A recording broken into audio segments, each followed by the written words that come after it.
I'm sitting here this evening after having a full meal for dinner and thinking that I might get nibbly in the evening.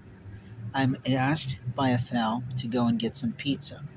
So I pull my cart up at the door, and as soon as I get there, a Mexican man gets out of one of their panel trucks. It's a service vehicle for painting or some sort of construction thing, and he gets out of the truck and walks in ahead of me.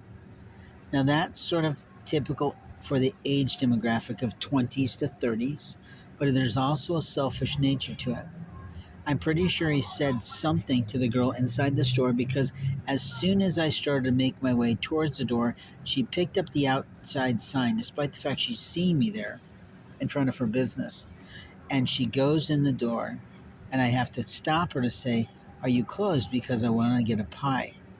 Her response to me is, "Well, we just turned off the ovens." Now, to the intelligent listener, that means you've just turned them off, which means they could probably be turned back on, or they probably still have heat hot enough for a pizza, one would presume. But something I noticed about the Mexican is that he walked out with three pies. Now, when I said something to her about it casually, her response was, "Well, he called ahead." My question is, were those the pies that are supposed to be waiting for someone to be able to purchase them?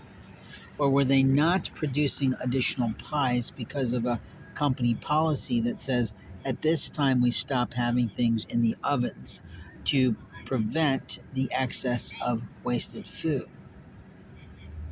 Now, a curious question is, did something get spoken in Spanish? Because I do know from observation that the blonde that works with this brunette is a fluent Spanish speaker, or at least decent enough that she was able to handle a conversation with the Spanish family. And I'm sitting there thinking, this is America, folks.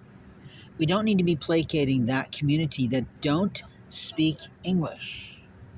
And it's not that we can't serve them as consumers or customers for their business because anyone's money is welcome in America. But my question is, why aren't we serving them in English?